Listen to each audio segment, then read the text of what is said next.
go. There we go. Now I am here. Woo! It is Tuesday, my favorite day of the week, all of a sudden, because I get to do this every single day. Every single Tuesday. I'm so excited. Actually, I'm going to stop my cam for just a minute. I'll be right back.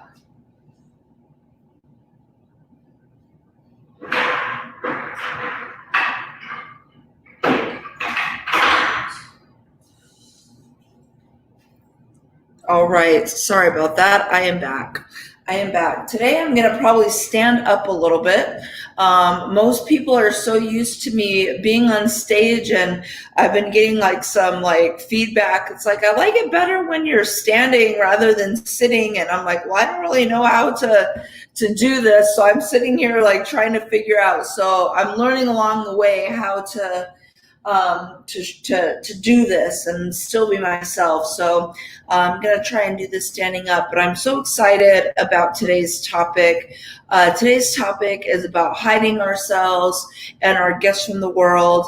And I know so many of us do this because it is so easy for us to want to fit in and be accepted.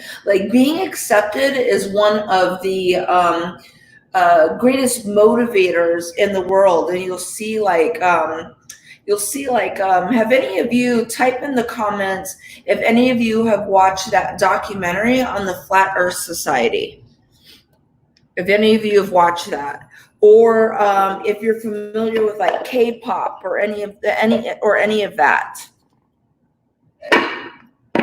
Let me know if any of you, not that it matters, but there's a reason I share that.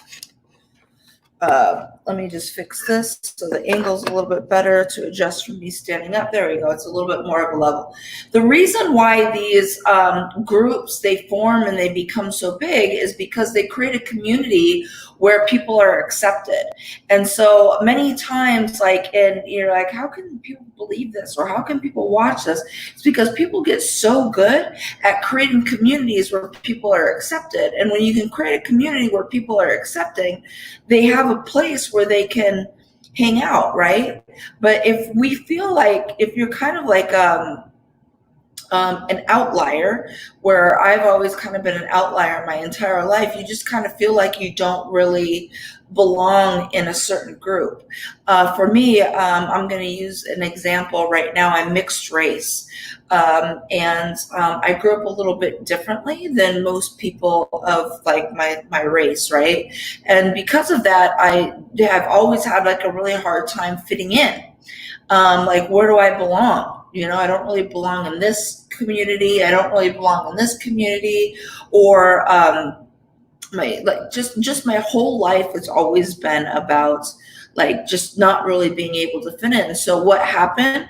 I developed this belief that I have to try and fit in so I can avoid people's judgment. So I lived my whole life in fear of other people's judgments. And because of that, whenever you do that, you hide yourself.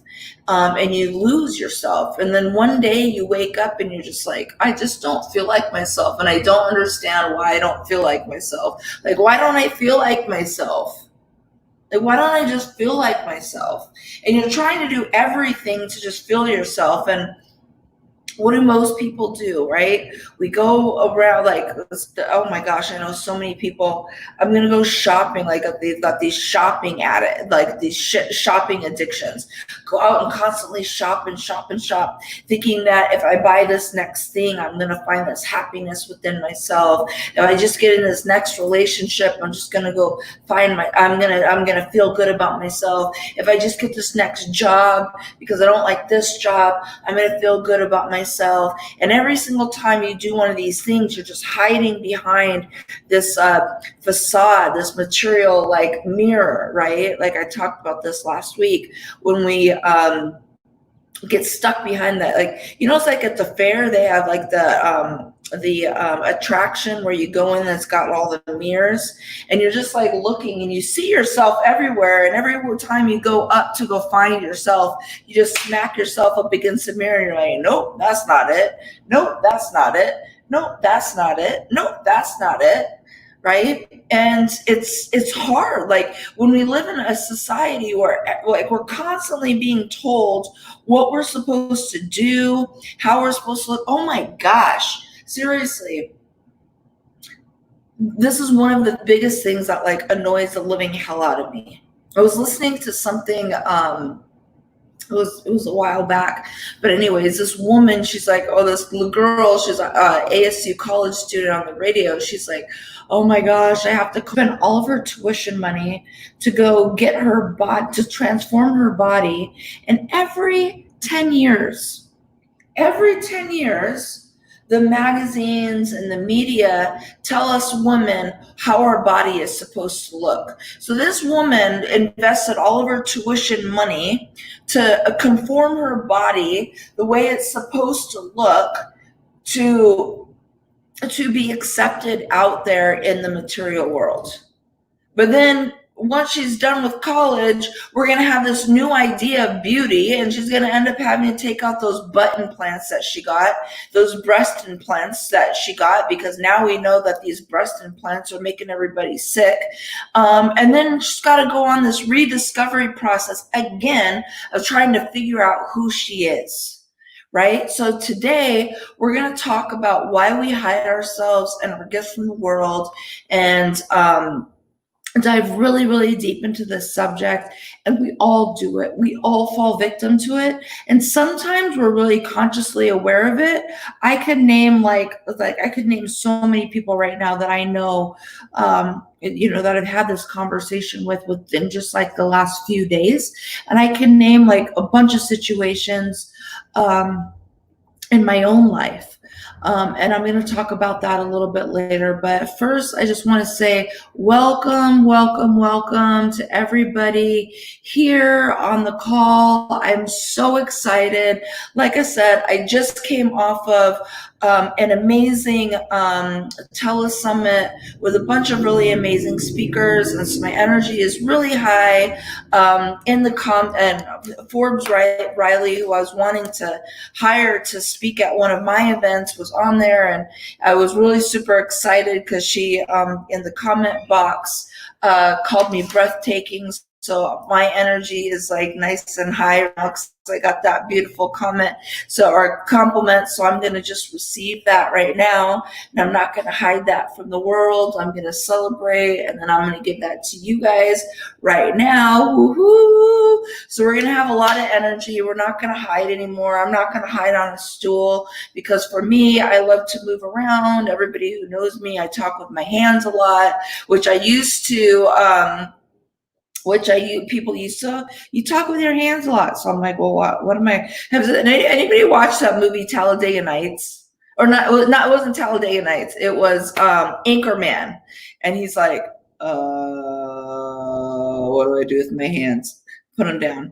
What do I do with my hands? Well, I don't know what to do with my hands. So I just move them around, and I like to take up space, right? No more hiding for me, right? So let's get like right into it. I really love this topic about hiding ourselves, because for so long, that's what I did. I hid myself. I hid my gifts from the world. I hid everything. Some of you know, many of you on this call don't know, but I came from a background of a lot of abuse, and I was in a very abusive relationship. And I was always like walking on eggshells all the time. Like if I like looked up or blinked the wrong way, I was going to get in trouble because I was hitting on some guy with my family, like right next to me. So I wasn't able to, do anything. So I was like always just like being super complacent, making sure not to dress too sexy, making sure not to put on too much makeup. How many of you, I really want to, see how many of you on the call here, and not to single out our men. I don't know how many men are on the call right now, but for ladies especially, how many of you ladies on the call have ever been in a relationship and some guy was like, you know what? I like it better when you don't wear makeup. I like it better when you don't wear makeup. Right? Oh my gosh. I have gotten that so many times in my relationships, or or oh my gosh, I love to dress up. Oh my gosh, I love to dress up, and I love to dress up to the nines. So like if I go out, I am like dressed up like I like intentionally, like no joke. I'm not even gonna hide the fact that I do this. I intentionally, when I go out, it is my goal to make sure that I'm dressed better than anybody. Like I want to make sure that I am seen above anybody. So if I go out, like I'm going to be in the most sparkling outfit. I'm going to have like the most spark, like look at my big old earrings, my big old necklace. I was like, that's kind of like a faux pas. You don't wear big earrings and big necklace, but I'm like, I don't care. Right. I make sure to have my updos, put my makeup on, do all this. So I make sure to do that when I go out. And when I was dating, it's been a very long time since I've dated, but like years and years ago when I was dating, like they met me like on our first, second, third, fourth, fifth, sixth, seventh, eighth date, all dressed up. And then once we start to get comfortable in a relationship, oh, do you have to dress up that nice? Can't you just wear like jeans and a t-shirt? I'm like, bitch, have you ever seen me wear jeans and a t-shirt? I don't even think, to be completely honest, I don't even think I own a t-shirt. The only t-shirt I own is the one that I sleep in. Other than that, I don't own a shirt. I honestly don't even own this shirt that I'm wearing right now is technically not even a shirt. Swear to God, it's Tommy Bahama. It's a freaking bathing suit cover, but it looks nice, so I'm wearing it. Like I don't even like really own shirts. I love to wear dresses and jumpsuits and things like that. But my boyfriends would all of a sudden start getting like really jealous and whatever, and start wanting me to diminish myself, because they're always self-conscious of, oh, everybody's always looking at us when we're together. I'm like, dude, embrace that, right? Embrace it. But then they always get like, they start to get self-conscious because once they start to get comfortable, then they start getting insecure. So then they place that insecurity, project that onto me, and then blame me later for standing out too much. And that was definitely something in my family that was seen as a faux pas in mine. Like, why do you need to be the center of attention? Why do you this? Why do you this? And so I developed this habit growing up of diminishing myself, especially if I'm not feeling all that great.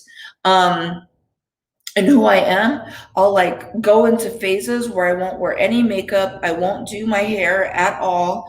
I'll wear sweatpants or things that don't match and try and like just fit in as much as possible. And I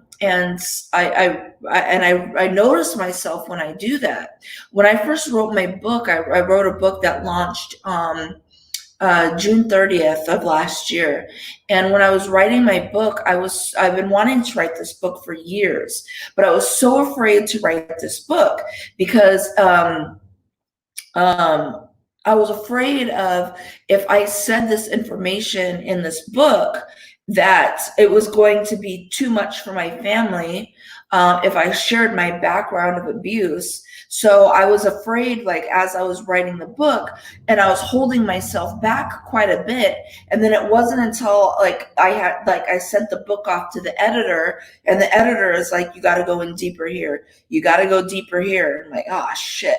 And I realized one of my biggest fears was being attacked, being judged, being seen as a fraud, being called a liar, and all these things. So there's all these ways that we hide out, and that is what today we're going to talk about. We're going to talk about all the ways that we hide. So for you, those of you who are on the call, let's just be really honest with ourselves right now. How many of you recognize and realize that you hide out? raise your hand, go in the chat. I can't see all of you, but write in the chat. Let's be as interactive as possible, because I'm not here. I'm here for you. So let's interact. Let's interact with each other. Let's interact with each other as much as possible. Like I know I hide out.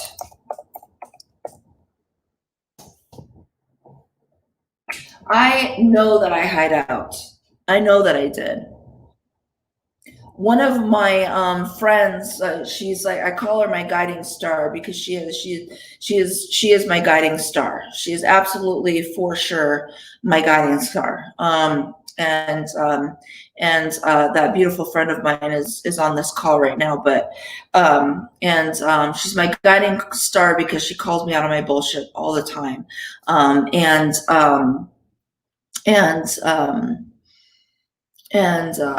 went through I went through a bunch of crises, and I'm not even going to be ashamed to say that I went through like I don't even know, like 8 big crises in my life at one time, just recently in my life. And the very first thought of mine as I was going through all these crises in my life was, oh my God, how am I going to recover from this? That was can you believe that? My very first thought after going through all these big crises in my life was, oh my God, how am I going to recover from this? I'm going to look like a fraud. That was my very first thought. Oh my God, how am I going to recover from this? I'm going to look like a fraud. I'm going to look like a fraud. And yes, part of it was, and because of that, I went and hid. I'm not even going to lie. Did I need to have some space to myself to think, to strip myself of some things, because I was going through a giant upgrade in my life, a giant stripping of myself. I no longer fit into the life that I had before. And I literally jumped into, see, I moved too much. My big ol' ass earrings just fell out of my ear. I no longer fit the mold of my old life. Nothing, and absolutely nothing in my old life fit me anymore. Like, to be honest, I literally experienced my own death. I literally experienced my own death over the last 4 or 5 months. And I didn't realize it until after the fact, but, and we will go through this death of ourselves, usually one time in our lives. It's like it's a big stripping. But I share this story because, when this was happening to me, my own healing, my own self-awareness, my own love for myself wasn't even my own first concern. My first concern was, how the hell do I recover from this? How the hell do I show back up in the world and not look like a fraud, because I just look like my life just like fell apart? How do I do this? So I went into hiding. I wrote a note on social media. I'm checking out, which I really needed to do. Like, I needed to do more than anything in the whole wide world. I shut off my email. I shut off all of my text messages. I shut off everything, and I went into like isolation. And the only person on the planet that I spoke to was my girlfriend, who I call my guiding star. She's the only person on the planet that I spoke to for about a month and a half. And then it got to the point where there was a situation that kept on coming up, where it was like, Mandy, you have got to come back. You got to come out of hiding. You've got to address what's going on, because there's a lot of talk in the background of what's going on. And if you continue to hide, this is like destroying your reputation. It's destroying your business. It's destroying everything. You must come out and speak. And I'm like, I can't do it. Like, I can't do it. I'm going to look like a fraud. There's no way I'm going to recover from this. And of course, I have some beautiful friends who are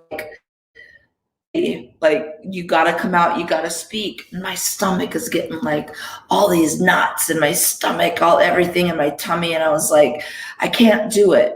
So I didn't do it. And then the next week happened, and the situation got even worse.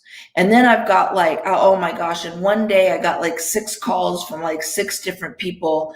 What is going on, Mandy? What is going on? Are you okay? Blah, blah, blah. And I'm like, and people are asking about this and that. I'm like, oh my gosh. It's like, you have got to say something. I'm like, but I can't, I don't want to. I don't know how I'm going to recover from this. Again, I was more concerned about looking like a fraud than actually like my own healing. And it was causing even more pain in my life because I was in hiding. And then what was so crazy about it was I decided to come out and address some of the concerns that people were talking about behind the scenes that were affecting the brand of my business and myself. And then once I did that, all those fears that I was afraid of happened. I was being attacked like I was a fraud. People were like, oh, what's wrong with you? You're the crazy one. There was a lot of lies about me that were told. All those fears that I had I thought were going to happen. Now, you can look at this in 2 different ways. Did I create that? Probably so, because I sat there and I put so much energy to like all these fears that were going to happen if I hit out. But then on the other hand, when we talk about neutralizing, if you've been on to the other on the other summits that I had spoke about before prior to here, was it was time for me to face this on publicly. There was no more hiding, because one of the biggest things that came up for me during that process was embarrassment and shame. Yes, I needed to be in my own energy. Yes, I needed to go through a very egregious healing process. But one of the biggest things that came up for me was embarrassment and shame. But no longer could I run from this embarrassment and shame. I had to face it head on. And I realized that the only way this time I was actually going to be able to get over the embarrassment and shame that I had experienced so many times in my life, this time I knew I was going to have to do it publicly. And I was going to have to address it publicly. Was it easy? Hell no. Let me tell you, that was one of the most difficult things I've ever experienced in my entire life.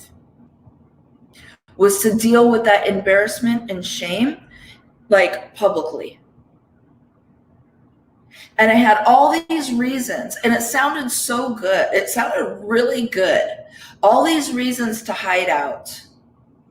But at the end of the day, the reason why I was hiding was because of embarrassment and shame.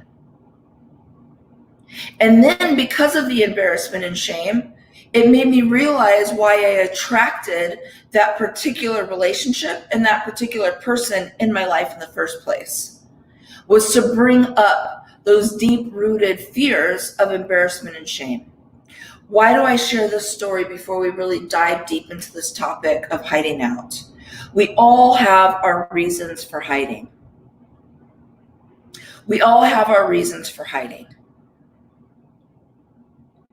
And these reasons for hiding cut us off from our pleasure in this world.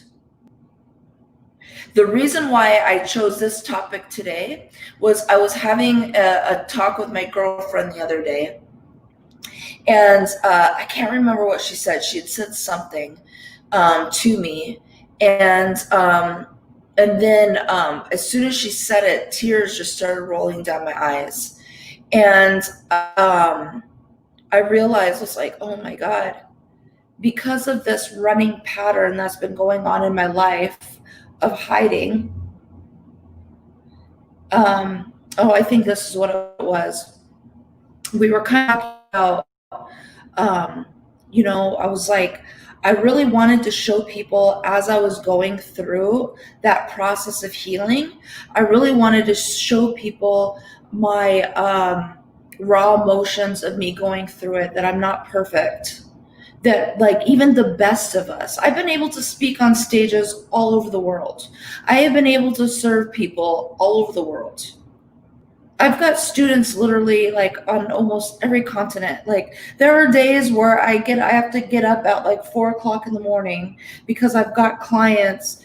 I'll have to jump on from a client from like in 3 different parts of the world, and then I'll have an interview like on the east part of the world. Like especially when I was in Bali, when I was speaking quite a bit, I was doing interviews at like 12 o'clock, 1 o'clock in the morning, while I had to get up at 5 o'clock in the morning with clients, because I had clients in North America, Central America, Europe, and in East Asia. And then I had to go back to the East Coast and do media interviews on the East Coast. Like I mean, that's the story of my life. That's a normal day in my life. So you can see why I run from embarrassment and shame, because there's this image that you have to portray when that you seem like you have to portray when you're in a position that I'm in. So when my girlfriend and I were having this conversation, I was talking about, I wanted to show people that I'm not perfect, that I'm human just like everybody else. I go through emotions. My life blows up on me just like everybody else's life blows up on me. But I didn't want to hide from the emotional process. I wanted to show people that your vulnerability is your power, because I really do feel like your vulnerability is your true superpower. I don't care if you're a man or you're a woman, it doesn't matter. The more vulnerable you are, the more powerful you are, because your vulnerability is what connects us to other people. I was watching this documentary the other day. I've seen it a couple times. And it was the Conversations with God. And when he was talking, there was something that he had said. He said, there's only connection with other people. Everything else is a distraction. This cell phone, Facebook, entertainment, sports, all the people online. This is me online. Look at me, look at me, look at me. Right? They're distractions. If there's no connecting with people, everything else is a distraction. Your vulnerability is how you connect with others. So learning how to connect with people is like the greatest superpower in the world. So I wanted to share my raw emotions on social media to show that, look, I am going through shit just like you guys go through shit, but I'm not going to go freaking hide anymore, because I hid for a while. I hid for about a month and a half, and I didn't want to hide anymore. So I was like, look, this is me healing, but I want to show you that I'm going to come out of this a stronger human being. And you know how badly I was judged for sharing my emotions on social media? Do you know how badly I was judged and attacked? Oh my gosh. I had clients text me, it seems like you're going through a lot. I was like, yeah, no shit, I'm going through a lot. It seems like you got a lot going on. Yes, I do. I'm human. I'm not a guru that's sitting around with this like golden sun crown, just like, I'm so perfect. I'm not one of those. I'm human, just like you. So I went out there and shared, and I was attacked quite a bit for doing so. And I realized in that moment that for some people, especially people who are not quite ready to experience their own emotion, me going through that emotional process shattered their idea of what I represented for them. And I won't lie, in the beginning, I was like questioning myself, should I have done that? Should I have done that? And because of that, I was like, maybe I should have done that. And then I can't, like I said, I can't remember what my girlfriend said to me. She said something, but then I started crying. And then I was like, oh my gosh, I realize I haven't spoken on a stage in 6 months, which is my favorite thing to do. I love like if I could give up everything that I do and just speak on stage, I would be the happiest person in the world, because that is my favorite thing to do. And I was like, oh my gosh, girl, I'm still hiding. And she said, yes, you are. Oh, even saying that again, repeating that, goosebumps all down my body. Yes, you are. I'm like, why?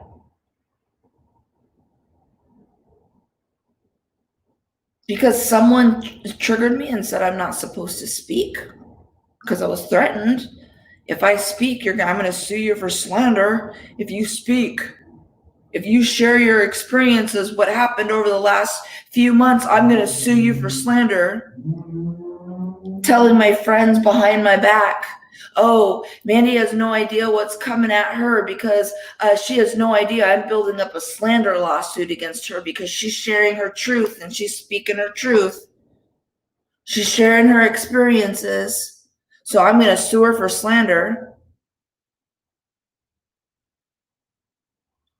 And so all of these things like add up, and then subconsciously I'm like, should I have been speaking my truth? Should I have been speaking my experiences?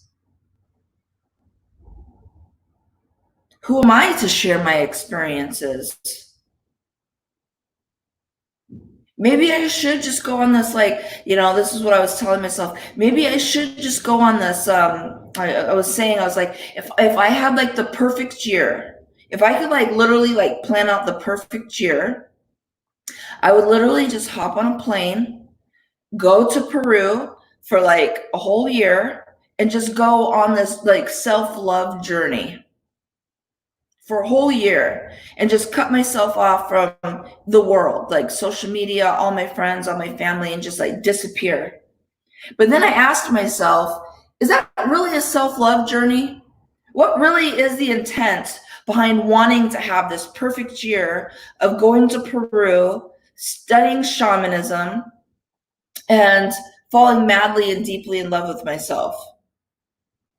If I did that for a year, how many of you think that I would come back a year later super enthusiastic to come online and share myself with you right now? How many of you think that I'd be ready to do that in a year from now? Write it in the comments.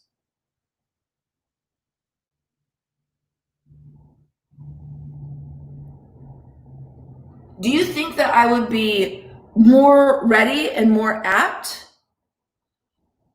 to come out of hiding? That I'm just gonna be this Phoenix rising, here I am. How many of you think that would be me?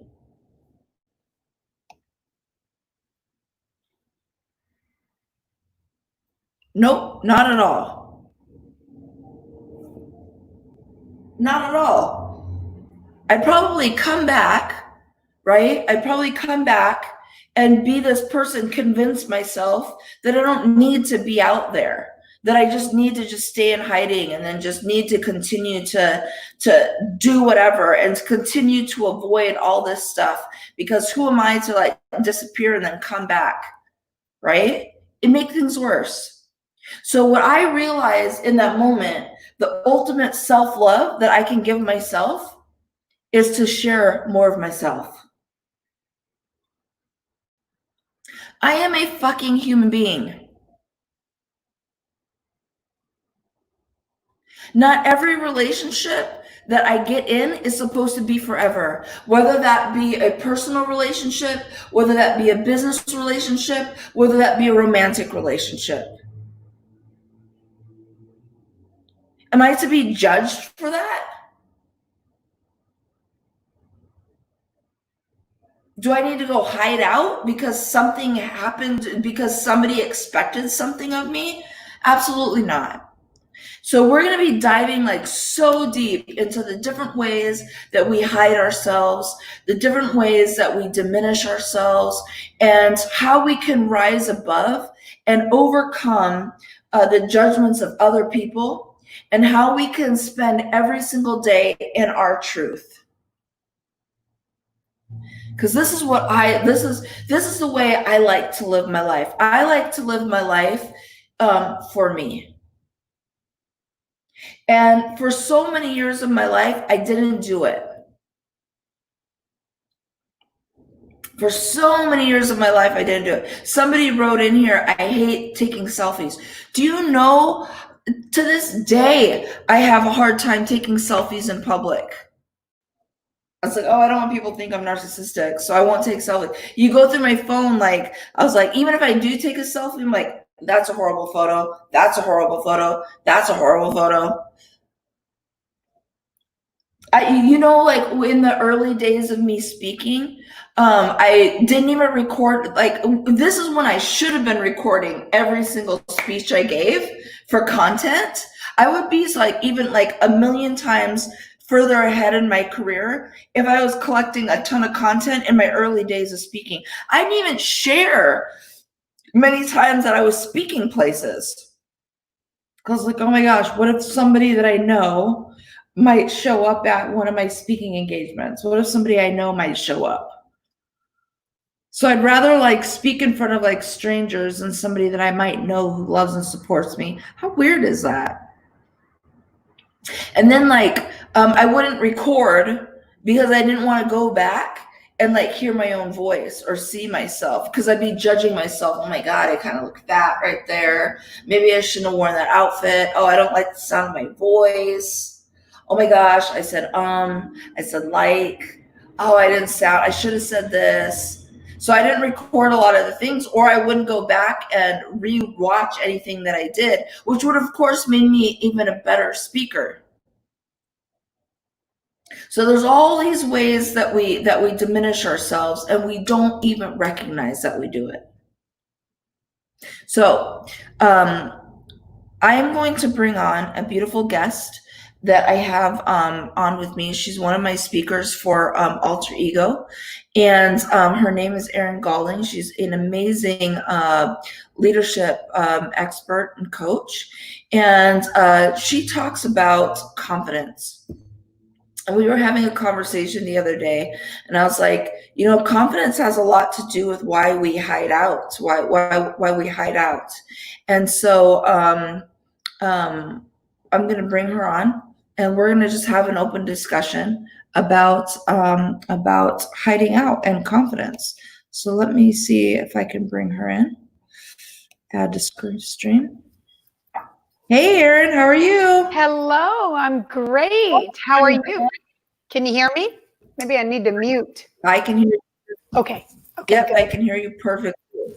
Thank you so much for joining us. I am really, obviously you can tell, I'm like really, see my hair is even falling apart already. It's like we got an hour to go and my hair is already falling apart. So it's going to be a good one today if my hair is falling apart already. I'm so passionate about this topic because it affected me my whole life. And I know now, like,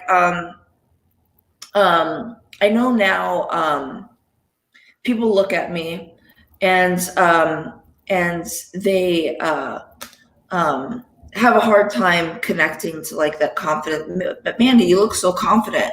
I was like, you don't know what it took for me to be able to get to this place. Like, you have no idea what I had to go through to be able to get to this space of being confident. And there are days that every single day I have fear. Oh my God, should I send this voice message? Should I send this text message?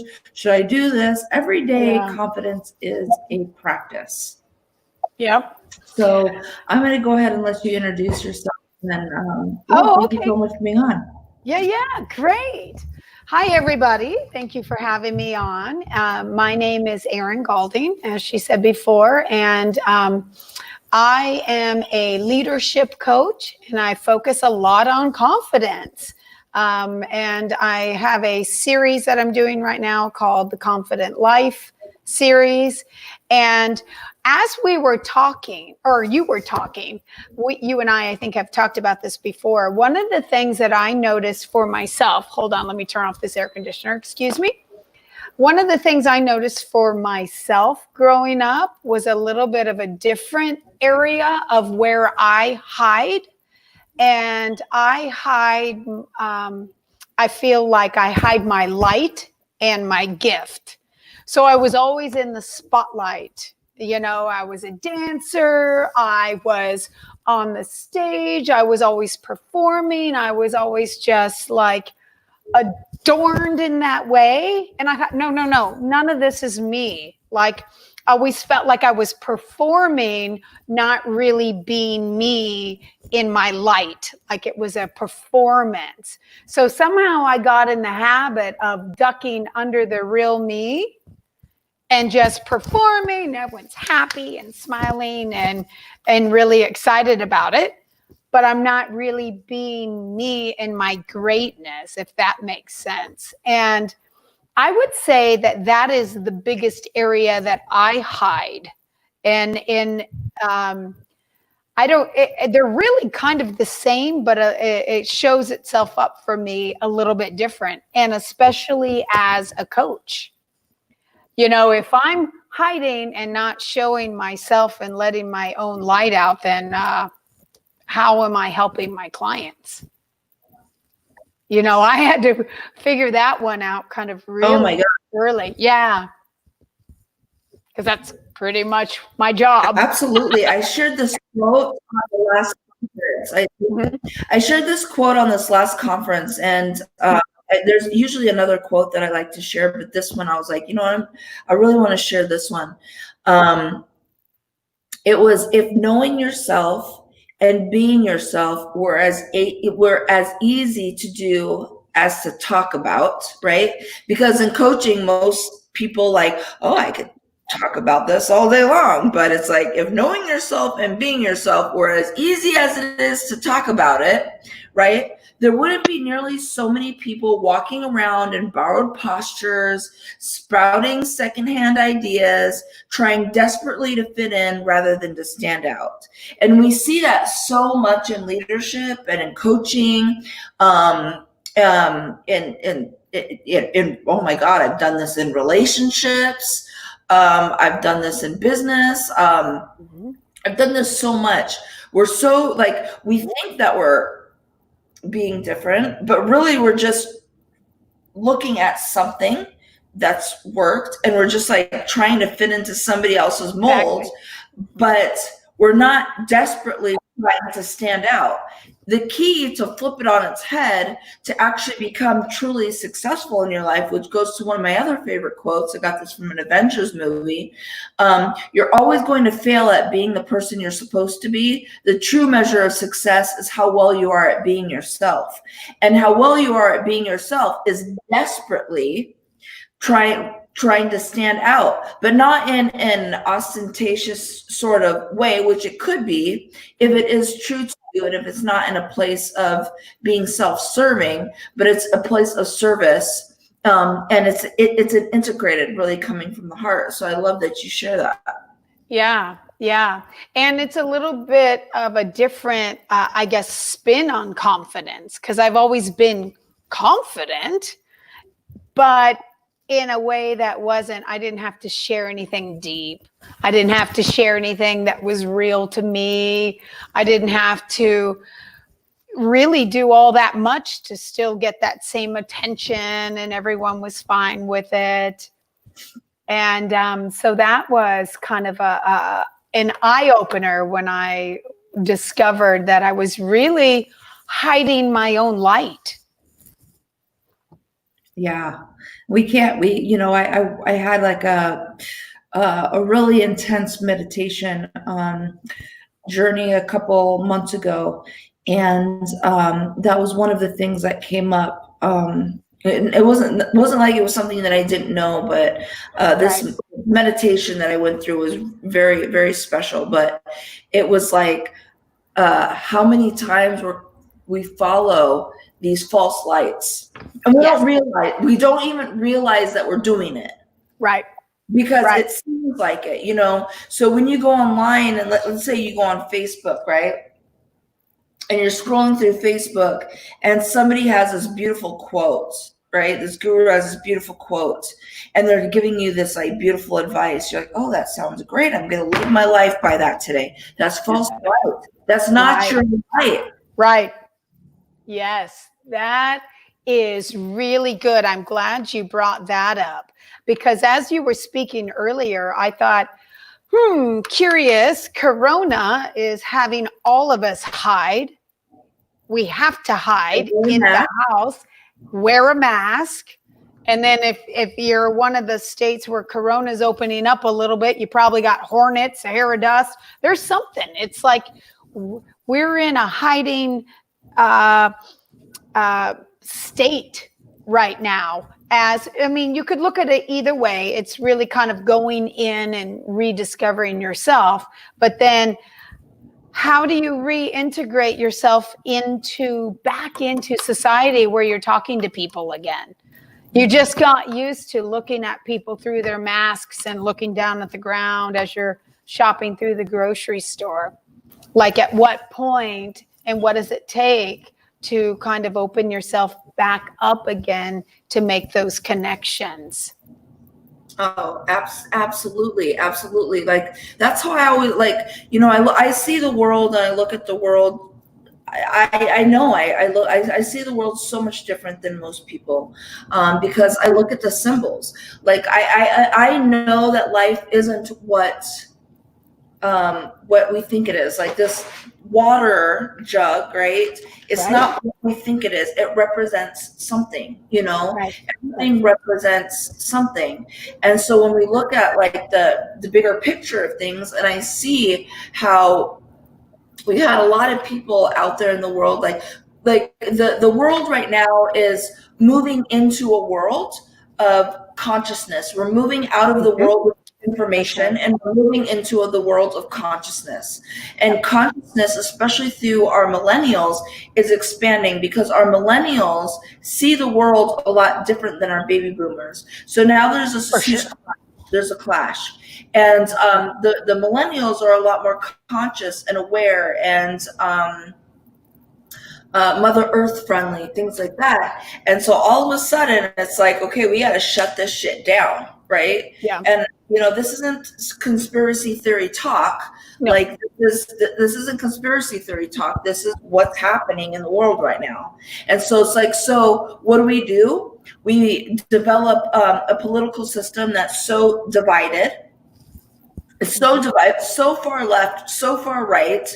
It's like so worlds apart, so divided. And now we've got a world where we fear each other so greatly, especially like I've got a friend of mine just called me from or messaged me from Australia, and everybody is so worried about what's going on in the United States because it's not as bad. What's going on in the States is everybody's scared to death because we have lost our freaking minds. Yeah. And but yeah, we're creating a world where we're so afraid of each other. We're so afraid of ourselves. We've got to wear masks. And here we are literally in hiding. And our laws are telling us that we have to hide. Right. That's why this conversation is so important. Yeah, I think so too. And I think that, it will almost teach us to find new ways to connect. Like when you think of you're wearing a mask and you're shopping in the grocery store, you're going to have to communicate in a different way other than your mouth and your facial expressions, like it'll be your eyes or a hello or a vibration or a movement or a gesture. And I think those will be good qualities for us to learn to communicate in different ways, since we use a boatload of words that really at the end of the day don't mean that much. You know, so I think that coming out of hiding will develop new skills. It almost has to.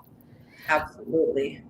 And, you know, another one of my points that I wanted to kind of bring up today was, you know, when you think about hiding and why you might hide, and this might be a great segue, is I think maybe each person's individual relationship to authority or leadership.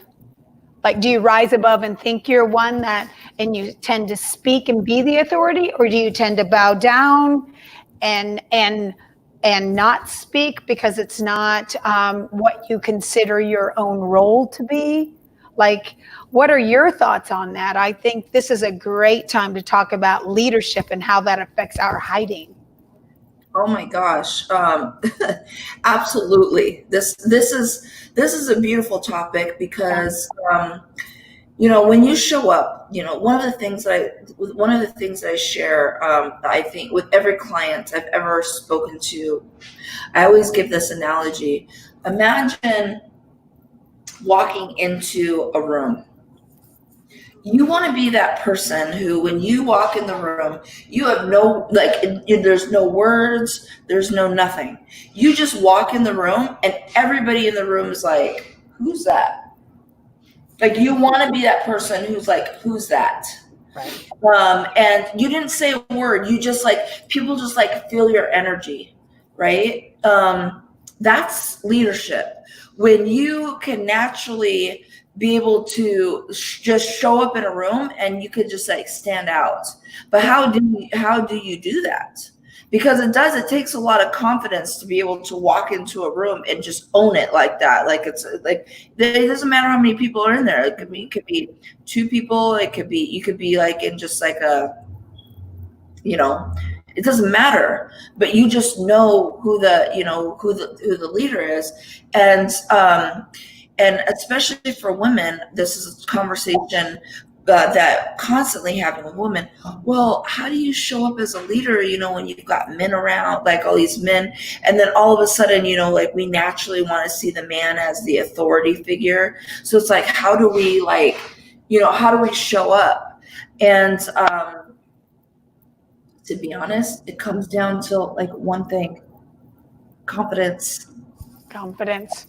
Yep. It comes down to one thing: confidence. How confident are you?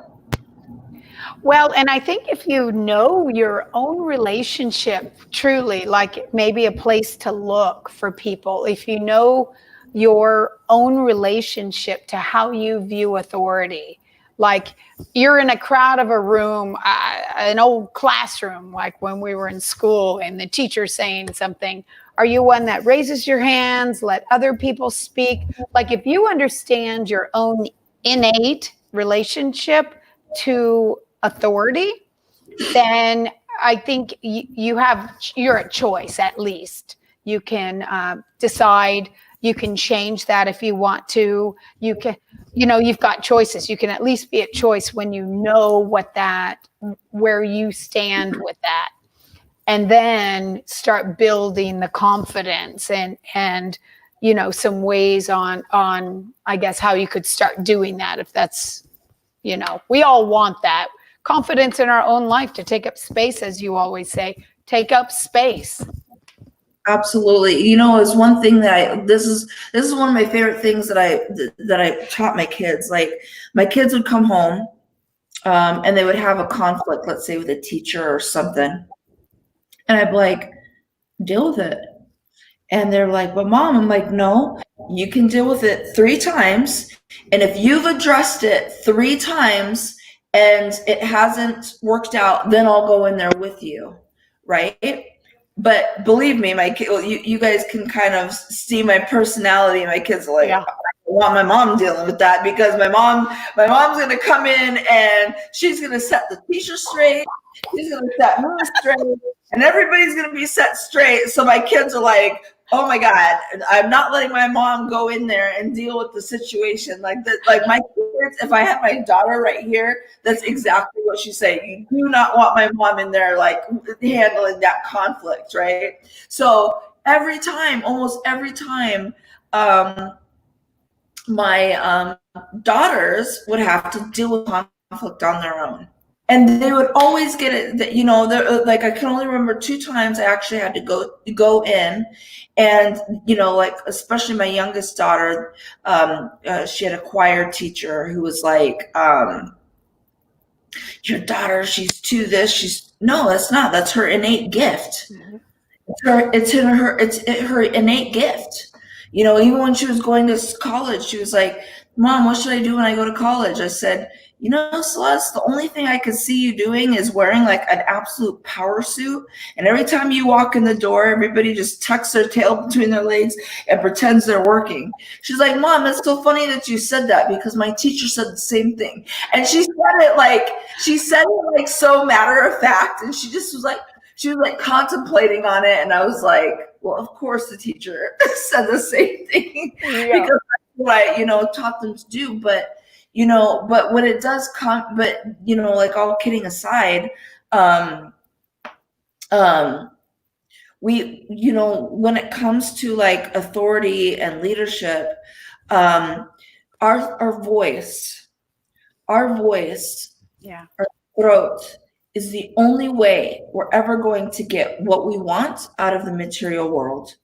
And until we can start to lead with authority in our throat and with confidence, we're never going to be able to get what we want out of the material world. We can sit here all day long and manifest and visualize and do all this stuff, but it comes through our voice is how we get what we want out of the material world. And so we can't hide. We cannot hide the voice. Right. And so many women, we do this all the time because we're so used to being shut down. And no, it's, as women, especially, we have to learn to be rebels. Yeah. And even as men, I don't want to single men out here either, because as women, I will admit, many of us have gotten caught up in that feminine age where we have turned into such masculine energy forces. Right. We end up emasculating our men, and so then our men don't even know how to speak up, and then once we do, we just shut them down again. I don't know how many times I've heard that story from men. But even in that case, you got to learn how to rise up and be a man and say something with authority. And to be honest, when a man does come to me with like that authority, when I'm like getting a little bit too, I'm like, oh, that was kind of sexy. Exactly. Like, oh my God. Exactly. I was like, do more of that. Yeah.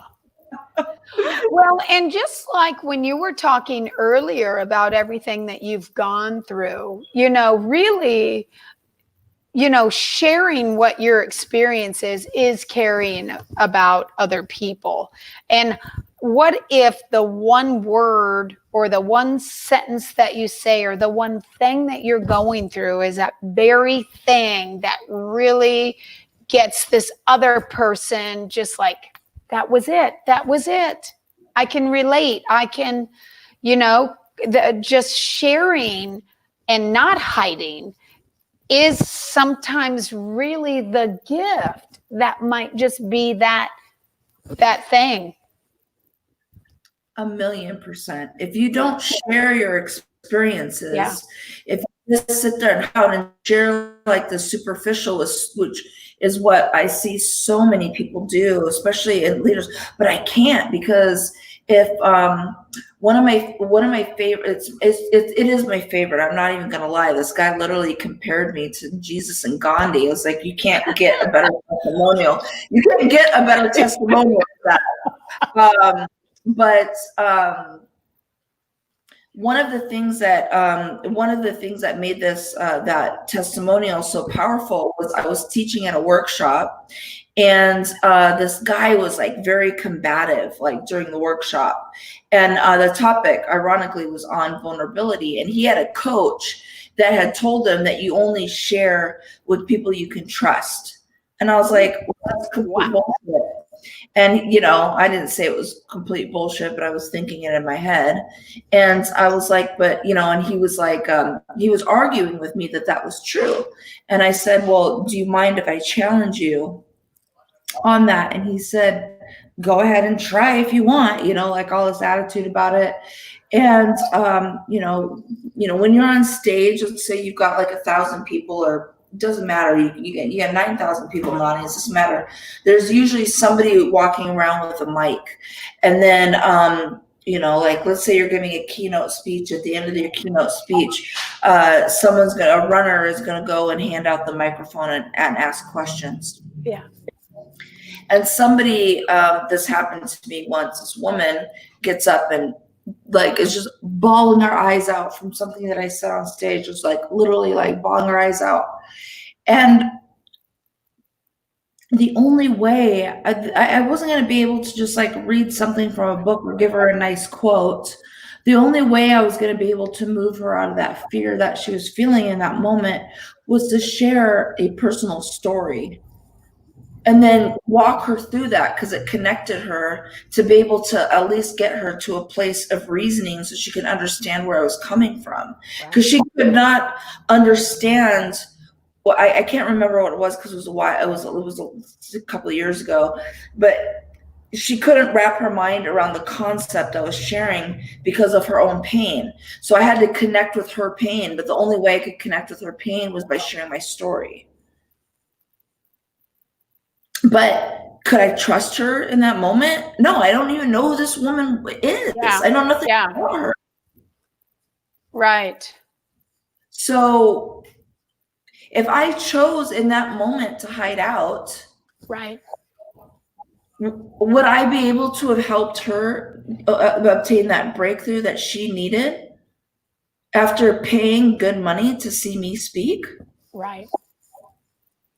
Yep, exactly. You wouldn't, most likely. Absolutely not. Mm-hmm. So you're absolutely correct. Sharing is caring. What a good friend of mine shared with me years ago.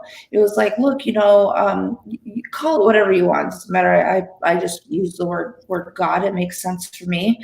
But whatever it is for you. But he was like, God puts us in particular situations and unique situations for unique reasons so we can connect to people. And he was like, God put you through a lot of situations in life because you were here on this planet to connect with millions of people. And if you didn't go through all of these adversities in your life, the less people that you would be able to connect with.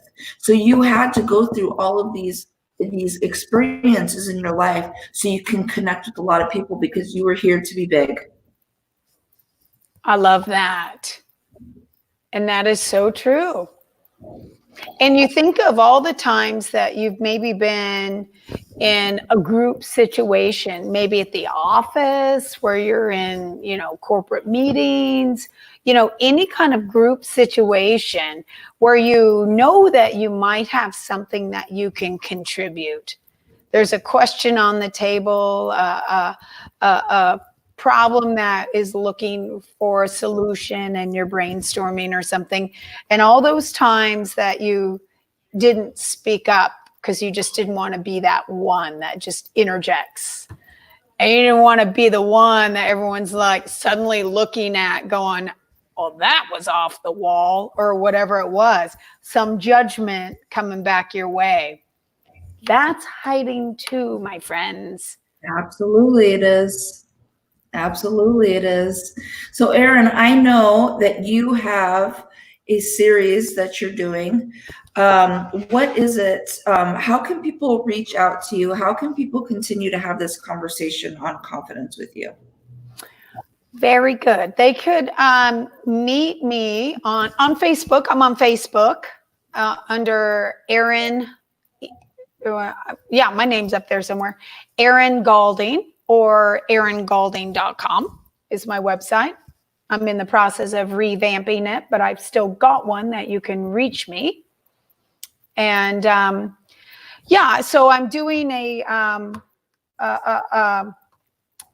I guess a talk every night on a different part of my Confident Life series every Thursday night, indefinitely. It's kind of a COVID thing. I'm doing it online, but I think people now more than ever are looking to, wow, if and when we ever get out of this thing, what am I going to do? So starting to have those conversations, because we're all going a little cuckoo right now. And so just a little bit of peace of mind and a little bit of planning and getting ahead of it is what I'm talking about. And that's on Thursday evenings at 6 Central. And that's the best way to reach me. It's just, we're all in this together. We're all beautiful lights. And, you know, it would be my wish for everyone to be confident in embracing their own gift. I would really love that for everybody. Oh my gosh, absolutely. It's time for everybody to start shining their light. Yeah. You know, we got to start shining that light. We must do it. And it doesn't matter, you know, it doesn't matter. Nobody else matters. Right. You matter, and you must shine your light. You must shine your light. So, Erin, thank you so much for being on. I'm going to definitely have her back on again sometime.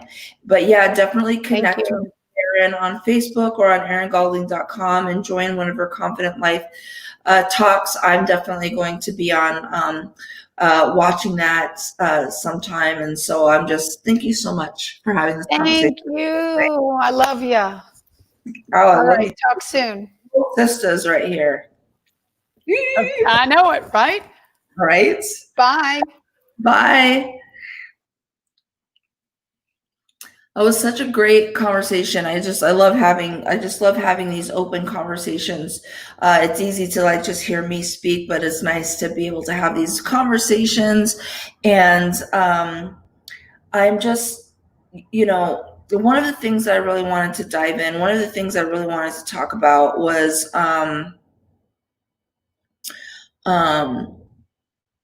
we're going to run out of time, so I'm going to pick which ones. I'm going to move through some of these ones pretty quickly.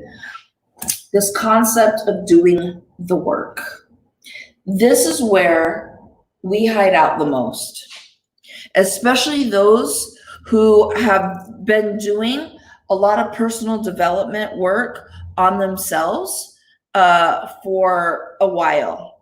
I've shared before in some previous talks, and I think I've shared this before on this particular event, that there's 4 levels of personal development. The first level is when we're gathering a bunch of information. So we gather a ton of information, we do all these courses, we invest in all these coaching, we do all this stuff, and then we're just gathering information. But then we realize there's a second step. The second step is when we actually have to really start to put our stuff in practice. When we start to put those things in practice in our lives, because our business is reflecting back at us, our relationships are reflecting back at us, we realize, oh shit, right? There's a lot of work to do. We thought intellectually we got it all down because we knew all this stuff, because we did the work, but then now we have to start putting it into practice in our lives, and we realize, oh my God, I really don't know much. So we get caught up in doing the work. I had a client of mine, actually, she was like, oh, I got to do more of this work. And I text her back and I said, do not get caught up in the habit of doing the work, because if you get caught up in doing the work, you're human. You're going to be doing the work until the day you die. You're going to be doing the work until the day you die. So using that excuse of, I got more work to do, and using that excuse that I got more work to do, yes, you do. So do I. But we can't hide behind the personal development work that we're doing. We also have to take actions. That's doing the work. Actually stepping out of the fear and building the muscle to become fearless, because that is the goal, to become fearless. There's only one fear in this whole world. We think that there's like all these fears. I'm so afraid of success. I'm so afraid of my power. I'm so afraid of making more money. I'm so afraid of heights. I'm so afraid of this. No, we're all just afraid of dying.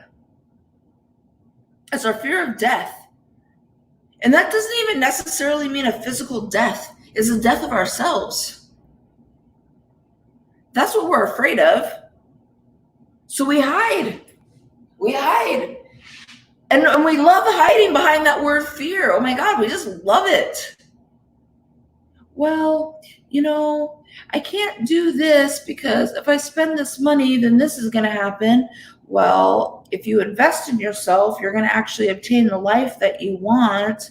So why not do it?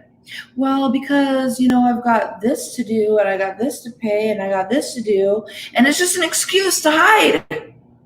I got to hide behind the work.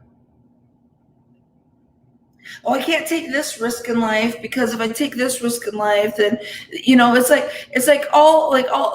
the thing is, it's like most of us are so wrapped up into that word fear because we can actually, our minds can actually make tangible what we'll lose if we take a risk.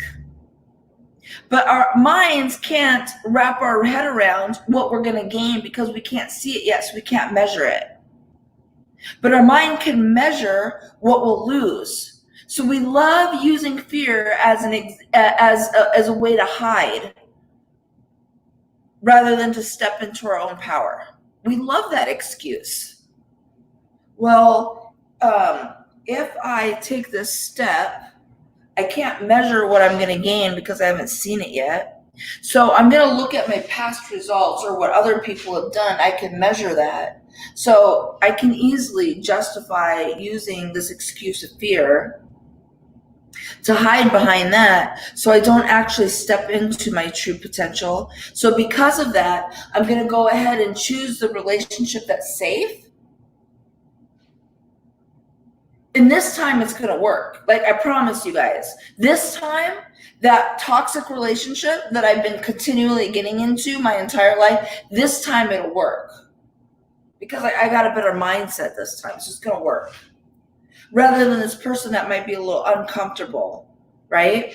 This time, this business venture is going to work, even though I know I would rather go after this one, but this one's going to work, right? And then life, boom, blows up in your face, and we wonder why things aren't working because you're hiding behind this freaking fear and constantly trying to stay in your comfort zone. Right? And then there's this excuse, I'm not ready. I got to gather more information. One of the things that I didn't put on here, family influences are big. Man, I can't get this book written because if I write this book, then my dad, my mom, my ex-boyfriend, my ex-girlfriends, my sister, my best friend, it's like me exposing them. I've been there. I've got clients that have been there. The thing is, it's your story. Those people, it's like you got to look at it. I went through like a huge purge process over the last like several months of my life. A huge purge process. Like people who, were big key players in my life, they're no longer in my life anymore, and I got to look at them like vapor. Getting out of the story of who they were. They don't exist.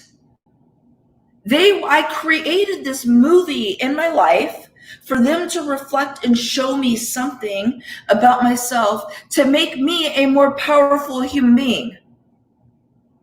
And I could sit here all day long and sit here, but this person, if I say this, if I do this, it's going to make them mad and da da da da. No. And I did that. And I was hiding behind that story of this person who no longer exists in my life. But for some reason, I was giving them so much power over me being able to step into my power. I was giving them my power instead. So I was hiding behind their fears, their protection, even though they no longer are in my life. Why do I have to protect this person who no longer exists in my story? Why? Because I was afraid of my own damn power. So I gave it away to somebody else. So I hide behind the story. The people and the experiences that happen to you in your life, they're vapor. It's like vapor. You gotta learn how to look at this material world as smoke. Everything in this material world, everything is smoke and vapor. I created my phone. I created this. I created this glass of water. I created all of this. And when it's gone, it's vapor. It's gone. Have you ever had somebody in your life comment in the comment section if this has ever happened to you? You maybe meet somebody and somebody comes in and gives you like this amazing piece of information. And then they like just freaking disappear. And then later on, you're like, I want to contact this person. And they're like, they don't even like you like literally go out of your way to try and find this person. And they like, it's like they fell off the face of the earth. You never see them again. You never heard from them. How many times has that ever happened to anybody? Or is that just me?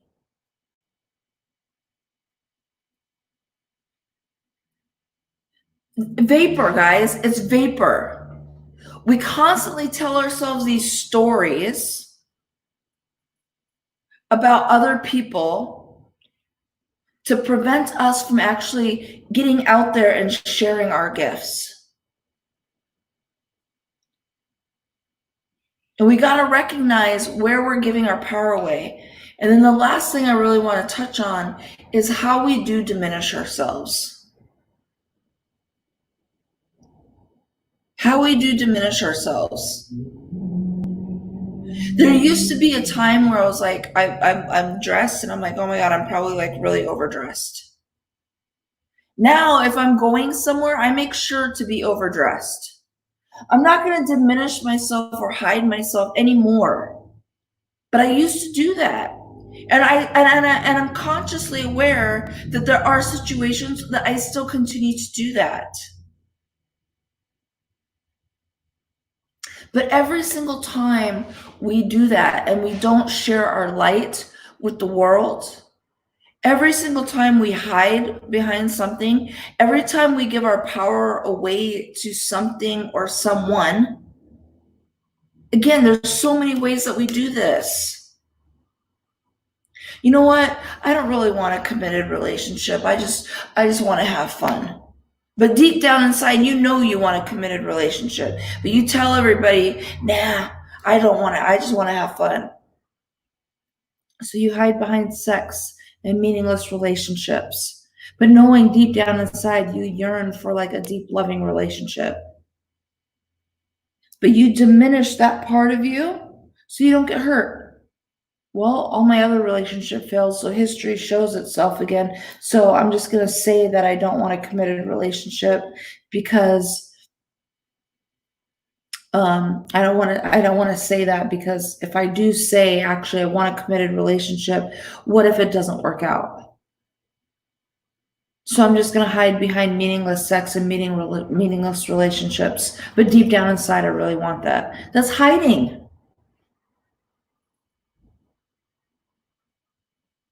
We're all here on this planet to experience A Course in Miracles calls it the special relationship. We're all here to experience a special relationship.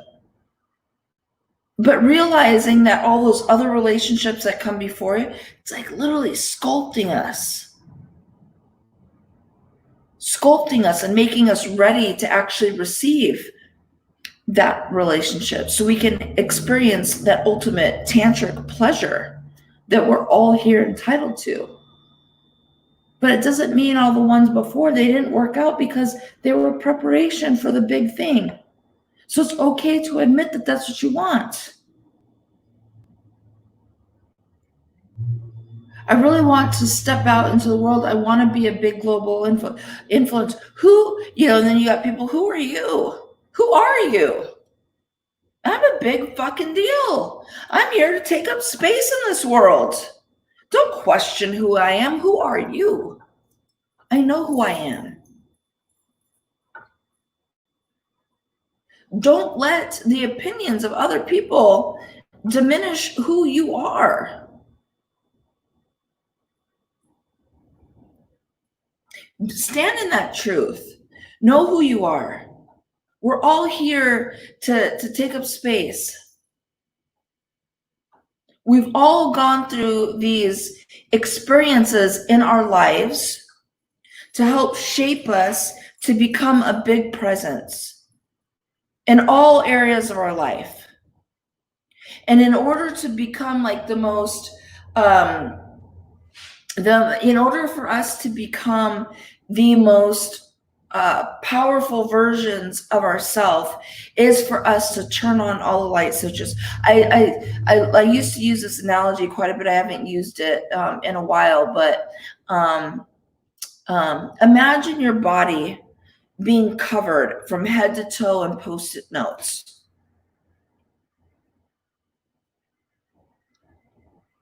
Head to toe in Post-it notes.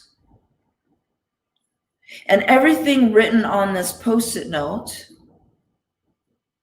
is a label. It's a persona. And once we start to remove these Post-it notes and these personas, our light shines more and more, and it shines brighter into this world. So the more we start to strip ourselves of all these ideas and stop hiding, our light shines bigger in the world. Somebody put here, the meaning behind kosher is pleasure, and a relationship isn't required to achieve this purpose. I'm going to challenge you on that. We obtain knowing ourselves through our relationships with others. And the two biggest ways that we attain self-actualization is through business and through relationships, especially our romantic relationships. And you'll see the most powerful people in the world have a very powerful person right next to them. To think that you can become your most absolute full, you can reach your absolute full potential without a partner is absurd. If you think you can do that on your own, good luck with that. It is through your relationships with others. There's no way. We're not here to be, we're here to be, we're here as a whole. We are all here as a whole. People say that to me all the time. It's not required to be in a you don't have to have a romantic relationship if you don't want to. I'm not telling you to, this isn't about romanticism. But the two greatest ways to achieve self-actualization, you're going to achieve that through business and relationship, which business is relationships. And your romantic partner will show you exactly who you are from the inside out. Because that person is going to really help you strip those labels. Strip, strip, strip, strip, strip. And the less labels we have, the less we can hide. And then we're able to like really shine. And then that goes to what we've been sharing over the last couple weeks.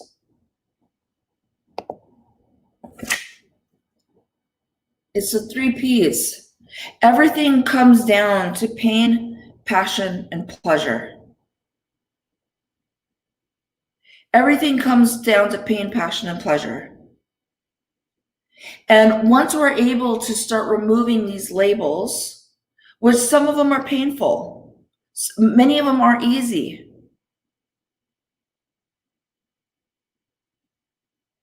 But once we start to remove these labels, which sometimes can be quite painful, we experience this immense passion. And this passion in life just opens up. That's one of the things that people like comment about. You're so passionate. Absolutely.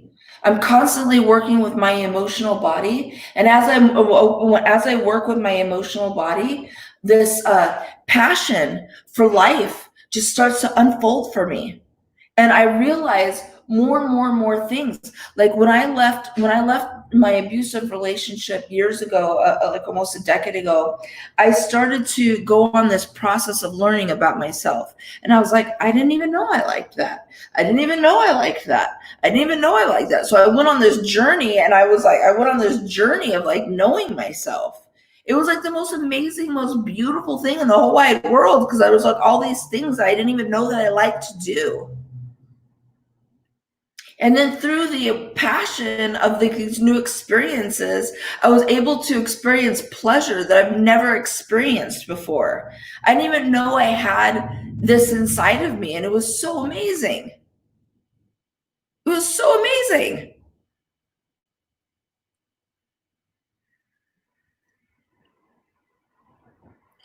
But it's only as we start to go through the stripping of the labels of ourself, which is usually in the pain body, is when we're able to experience that passion and pleasure. And then only through the pain, the passion, and the pleasure are we able to open up our power center. I mean, it's a process. It's not overnight. Some things can turn on just like this. And to be completely honest, like for the most part, the light bulb can turn on just like this. But for many things, it doesn't, because we carry on this trauma, this pain. We carry it on throughout the years over and over and over and over, which is why I developed my timestamp therapy that goes through and identifies where the trauma is. And we get those gears, like you've heard me say this a million times. It was like those little scoops in our brain that scientists call gray matter that trip us up and constantly get us caught up in these experiences that keep us from being able to experience pleasure in our life. It keeps us, it gets us caught up in these cyclical loops. And we want to get out of that cyclical loop, and we want to start experiencing life to the fullest. But it's hard to do that when we're constantly stuck in this time warp. Like, why do I constantly get into these same situations financially? Why do I continue to get caught up in these relationships? Why is whenever I lose weight, it just comes right back on? Why is every single time I'm about to take a risk, I just can't seem to jump off the cliff? Somebody in the conference that I was just speaking at before this one, he made this beautiful comment. I loved it. He said, jump off the cliff and you grow wings on the way down. You don't grow the wings before you jump off the cliff. It doesn't work that way. You grow your wings as you're falling, and sometimes it's like a severe darkness. I know, because I just literally just got out of that like extreme darkness. It was like black. I ain't even joking. It was like black. I was like, I need a glimpse of light here. Give me a glimpse of light here. It's like, well, you gotta go through that darkness first. And then once you're able to see that, things start moving. And they move quickly if you're willing to go through the process. If you're willing to go through the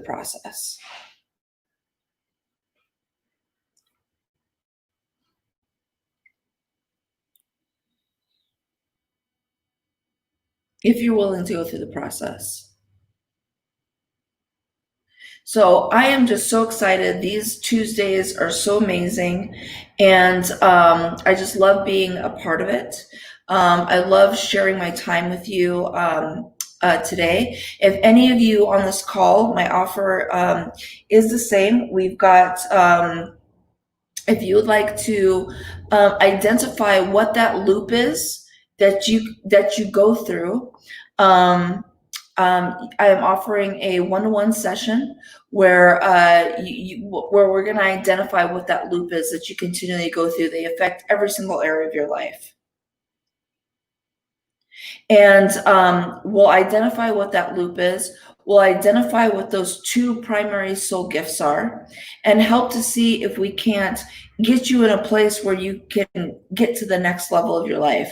So only for these Tuesday calls am I offering that one-on-one session. We also have a class that's going to be starting at the end of the week that it is powerful. Oh my gosh, it's like the most powerful course I've ever given in my life. I'm actually just like so proud of it. It's the timestamp therapy. I've already run it a few times, and we're running it again. So if that is something that you're interested in, if you're like really at a point where you are just so sick and tired of running the same loop and you're ready to start experiencing life to the fullest and tired of the shoe dropping on you every time something is going good in your life, you do not want to miss this course. I am telling you, if any of you are on this call in the comments who have already gone through the course, share something. Share your experience from going through the course, because things move like almost instantaneously. You just got to remove that gear that's attracting the things that you don't want. And it's not a mindset thing. People, like, I know a lot of people out there teach this whole mindset thing. It's beyond mindset. Mindset is only going to get you so far. But the thing is not until you actually start working with, like, things manifest in the physical world, not through the physical body. So your mind isn't going to create what it is that you want to see out in the material world. It just can't do it. It manifests from the body. It actually manifests from this body here that's not physical. Because what's happening is your mirror, your projection is showing, and then you've got this emotional body that's out here, and that's got these little fractals out here. And so when the light shines through, it dissipates the light. And if the body can't fully receive the information, it manifests in the body, and it tells you where to work on so you can actually start to get what's knocking on the door that you can't yet receive.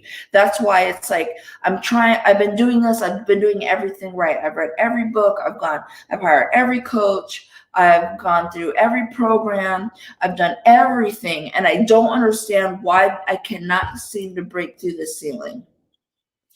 There's a reason for that. You got to clean the glass that's out here that you can't see. But the only way to be able to retrieve that information is through the body. It's through the breath, then the body, and then the mind. It works just like that. But we all do this mindset training, and we think that intellectually we know it, and then it moves out this way. It doesn't. It moves breath, body, mind. So the timestamp therapy is working on this body that we can't quite see. It's like a nice glass cleaning. One of my favorite poets, he's a big guide for me, Rumi. How are you ever supposed to move forward? Like, how is the mirror ever supposed to be clean if you're irritated by every rub? The mirror is this emotional body. So, if you're interested in joining that, if you're at a point in your life where you're just like absolutely over, you're just like, I can't live another second of my life like this, whatever area of life it's in, it doesn't matter. The process is the same. The answer is the same. Or if you'd like to have an one-on-one session and recognize what your particular loop is, and your and these soul gifts, let me know. And I don't usually do those ones for free, but I do that. I offer that only here on this course. So you can contact me either on Facebook Messenger. I'm also going to put an email here. You can contact me at contact@mandalinmoses.com, and you can request an appointment there.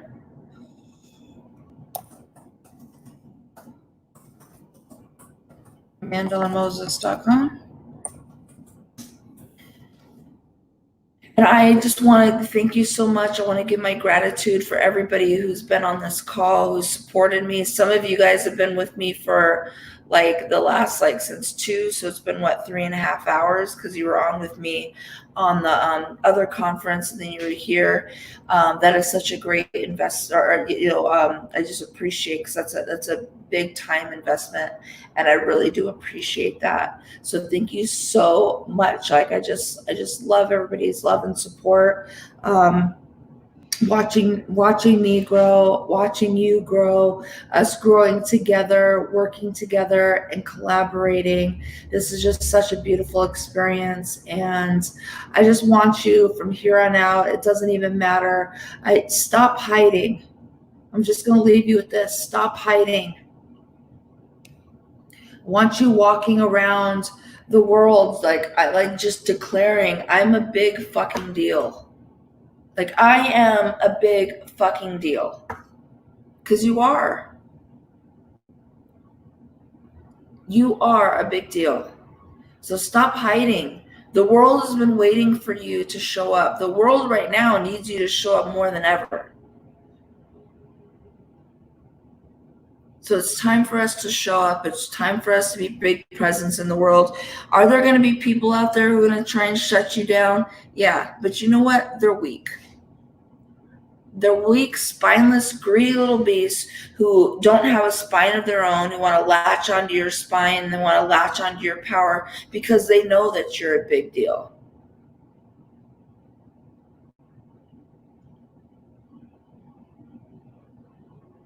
They know that you're a big deal, so they latch onto you.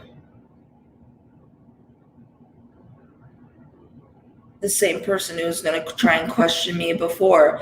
Big deal to whom? To everyone, because I chose to show up. I chose to show up rather than being combative on a webinar. I'm a big deal. And every single person who's watching it, you're a big deal too. Thank you, Lita. I'm a big fucking deal. Yes, you are.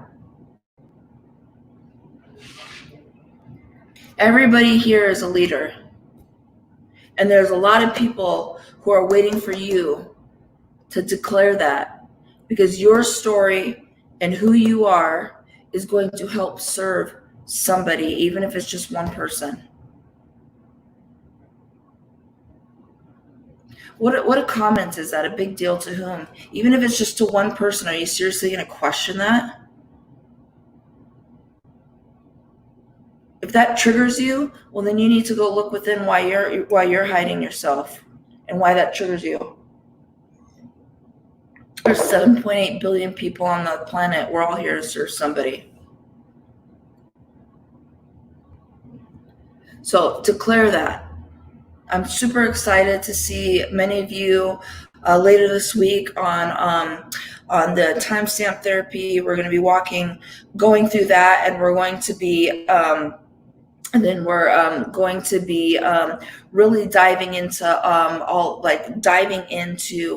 all of this. We're going to be diving deeper into our power. And those of you who are ready to identify what that loop is, then we're ready to do that. And I'm super excited for those of you who are ready to do that. For those of you who are just here to question and sit here and say, if everyone is a big deal, then no one is, well, then you're not integrated with the whole and you're just not ready yet. But one day you're going to come back to this webinar and you're going to realize why you're on here, because at least your mind was expanded. You may not be ready for it right now, and that's okay. But one day you will be. And thank you for letting me share my light and my words, because you still sat down here and watched it, which means there was a part of you that was willing to hear that. So with that being said, love you all so much. And I will see you all again later next Tuesday. See ya. Bye.